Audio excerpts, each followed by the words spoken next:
حدیث کے الفاظ ہیں، اللہ کے نبی نے فرمایا جس باپ کی بیٹی بے پردگی سے گھومے وہ باپ دیوس، جس بھائی کی بہن بے پردگی سے گھومے وہ بھائی دیوس، جس شوہر کی بیوی بے پردگی سے گھومے وہ شوہر بھی دیوس۔ دیوس کس کو کہتے ہیں؟ ہوں گے وہ مولوی جو ترجمہ کر کے نکل جائیں۔ ہم دیوس کا معنی لغوی اعتبار سے بدلاتے ہیں۔ سنو دیوس کس کو کہتے ہیں؟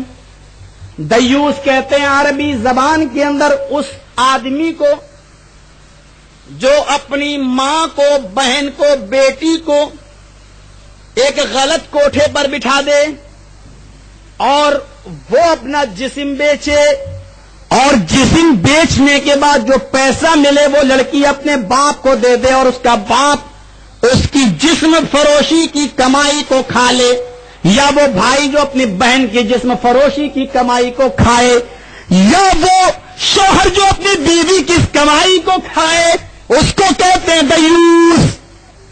سنو، اللہ کے نبی نے کہا جس کی ماں، بہن، بیٹی، بیوی بے پردگی کے ساتھ گھومے وہ باپ بھی دیوس، وہ بھائی بھی دیوس، وہ بھائی بھی دیوس، وہ باپ بھی دیوس، وہ شوہر بھی دیوس۔ غور کرو میرے بھائیوں، مولانا بڑے سخت بول دیے، یہ ہوگا زیادہ سے زیادہ کہنے پر اتنا ہی تو کہو گے، لیکن کہنے سے پہلے یہ سوچ لینا کہ اس حدیث کے اوپر تمہارا ایمان ہے یا نہیں۔ ٹھیک ہے، مجھے جو کہنا چاہو کہہ لینا، لیکن یہ بتا دینا، سوچ لینا کہ اس حدیث پر تمہارا ایمان ہے یا نہیں۔ اگر تمہارا ایمان اس حدیث پر نہیں ہے تو کہو کوئی فرق نہیں پڑتا، اس لیے کہ تم مومن ہی نہیں ہو۔ جو اور لوگ اگر یہ بات کہیں ہم سنتے ہیں، تمہاری بھی سن لیں گے، اور اگر یہ کہو کہ نہیں حدیث کا انکار کرنے والا تو کافر ہے، ہمارا ایمان بھی ہے۔ اگر تمہارا ایمان بھی اس حدیث پر ہے تو جس حدیث پر ہم اور آپ خود ایمان رکھیں تو کہنے والے کو گالی کیوں دیا جائے؟ میرے بھائیو، اس حدیث پر تو تمہارا بھی ایمان ہے، تو کہنے والا مجرم کیوں؟ کہنے والا مجرم کیوں؟ دیوس صرف اسی کو نہیں کہتے کہ جس کی ماں، بہن، بیٹی حقیقت میں غلط کام کر رہی ہو۔ دیوس اللہ کے نبی نے اس کو کہہ دیا جس کی ماں، بہن، بیٹی غلط طریقے سے بے پردگی کے ساتھ گھوم رہی ہو۔ نساؤن کاسیات عاریات مائلات و ممیلات، ایک ایسا زمانہ اپنی آنکھوں سے دیکھو گی تم کہ عورتیں بظاہر کپڑے پہنے ہوں گی لیکن حقیقت میں وہ ننگی ہوں گی۔ آج کسی لڑکی سے کہو یہ آپ آستین کا کپڑا ہٹ، فیشن ہے۔ کیا ہے؟ فیشن۔ تم جس کو فیشن کہہ رہی ہو، اللہ کے نبی ننگا کہہ رہے ہیں اس لڑکی کو، ننگی ہے وہ۔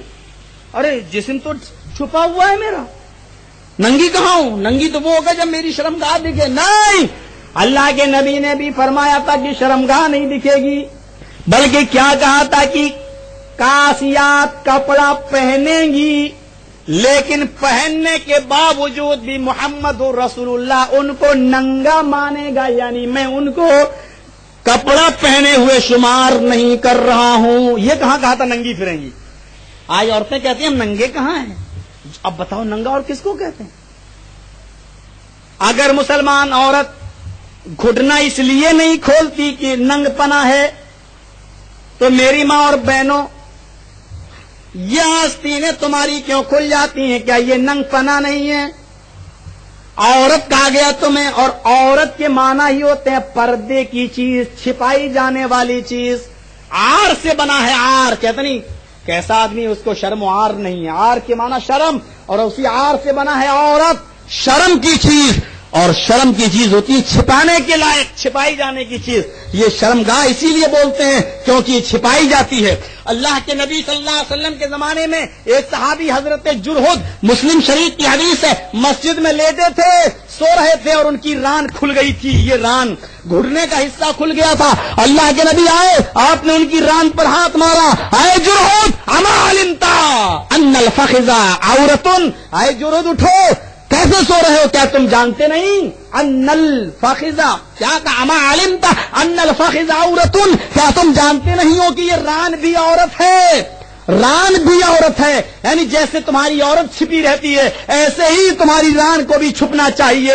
اللہ کے نبی نے اس ران کے لیے عورت کا لفظ استعمال کیا کیونکہ عورت کو چھپایا جاتا ہے، اس لیے ران کو بھی چھپایا جائے۔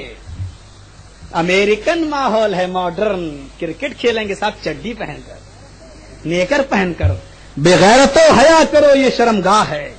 تم امریکہ پر ایمان نہیں لائے ہو، جارج ڈبلو بش جیسے کتوں پر تم ایمان نہیں لائے ہو، تم محمد رسول اللہ جیسی شخصیت پر ایمان لائے ہو، اس ذات پر تم ایمان لائے ہو، وہ ذات ایسی اوہ جس کے تہذیب کو تم آج اپنا رہے ہو اپنی سوسائٹی میں، اپنے سماج۔ جناب محمد رسول اللہ کی سنتوں کو اپناؤ، لباس نبی نے بتایا، کھانا پینا نبی نے بتایا، اٹھنا بیٹھنا نبی نے بتایا، سونا جاگنا نبی نے بتایا، کاروبار کرنا نبی نے بتایا، لین دین نبی نے بتایا، حکومت نبی نے بتائی، سلطنت نبی نے بتائی، جج ہو تو ججمنٹلی کے اصول نبی نے بتائے، وکیل ہو تو وکالت کیسے کرو یہ جناب محمد رسول اللہ نے بتائی، کسان تو کھیتی کیسے کرو نبی نے بتائی، اگر بکریوں کے چرانے والے ہو تو کیسے چراؤ جناب محمد رسول اللہ سے سیکھو، اگر کپڑے کے تاجر ہو تو تجارت ویسے کرو جیسے محمد رسول اللہ حضرت خدیجہ کے مال کو لے جا کر تجارت کیا کرتے تھے۔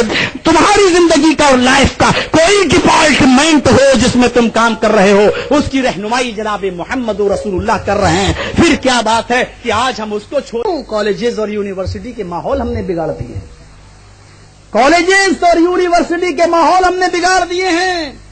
لڑکے لڑکیاں ایک ساتھ بیٹھ کر مخلوط تعلیم حاصل کر رہی ہیں، ہم ملا مولویوں کی لڑکیاں پڑھ رہی ہیں، لونا چلاتی ہوئی جاتی ہیں، آنکھ کھلی ہے۔ یہ برقعے بھی بڑے عجیب چل رہے ہیں نا آج کل، ایک ڈسکو برقع چلا ہے، ایک ڈاکو برقع چلا ہے۔ یہ ڈسکو برقع بڑا خطرناک ہوتا ہے، 60 سال کی بڑھیا بھی پہن لے تو کڑا ہوا ہوتا ہے نا، لال وہ پھول وول بنے ہوئے ہوتے ہیں۔ ارے اللہ کی بندی، جب پردہ ہی کرنا تھا تو پھول وول بنانے کی ضرورت کیا تھی؟ برقع ہوتا ہی پردے کے لیے، پھول وول بنانے کی ضرورت کیا تھی؟ نہیں بنائیں گے تو دیکھے گا کون؟ اور 60 سال کی بڑھیا بھی اوڑھ لے تو لوگ کہتے ہیں اللہ برقع اتنا خوبصورت ہے تو برقعے والی کیسی ہوگی؟ اندازہ لگاؤ آج یہ برقعوں کا حال ہے۔ یہ تو ہے ڈسکو برقع، کڑا ہوا پھولدار۔ ایک برقع چلا ہے ڈاکو، وہ آنکھیں کھلی ہوئی ہوتی ہیں، پورا چہرہ تک آنکھیں کھلی ہیں۔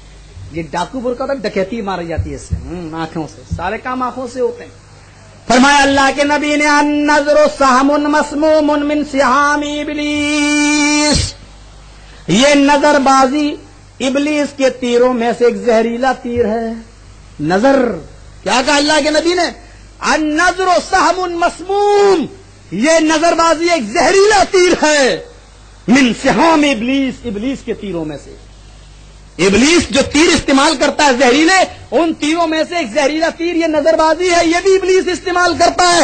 من ترکھا للہ، جس آدمی نے اس نظر بازی کے تیر کو اللہ کے لیے چھوڑ دیا، جس نے اس نظر بازی کے تیر کو اللہ کے لیے چھوڑ دیا، یعنی اس نے اللہ کی رضامندی کے لیے کسی غیر عورت کو، غیر لڑکی کو بری نظر سے نہ دیکھا، اس کی طرف نظر نہ ڈالی، اللہ کے نبی فرماتے ہیں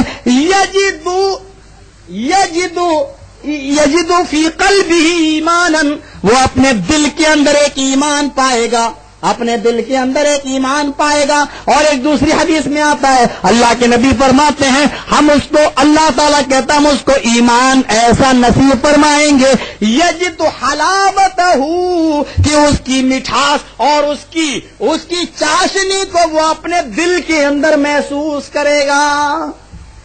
کسی لڑکی پر نظر پڑ جائے گرا لو، پھر دیکھیے اس ایمان کی جو چاشنی اور جو مٹھاس اللہ ہمیں دے گا وہ ہم اور آپ اس کا اندازہ نہیں لگا سکتے۔ ثلاثۃ لا تری اعینہم النار، حدیث اللہ کے نبی فرماتے ہیں، طبرانی کی روایت ہے، 3 آنکھیں ایسی ہوں گی کہ اللہ تعالیٰ ان آنکھوں کو جہنم نہیں دکھائے گا۔ جب جہنم نہیں دیکھیں گی تو جائیں گی بھی نہیں وہ لوگ۔ کیا کہا؟ 3 آنکھیں ایسی ہیں کہ اللہ ان کو جہنم نہیں دکھائے گا ان آنکھوں کو۔ صحابہ نے عرض کیا اللہ کے نبی وہ 3 قسم کی آنکھیں کون سی ہیں جو جہنم نہیں دیکھیں گی؟ ثلاثۃ لا تری اعینہم النار، 3 قسم کی آنکھیں جہنم نہیں دیکھیں گی۔ عین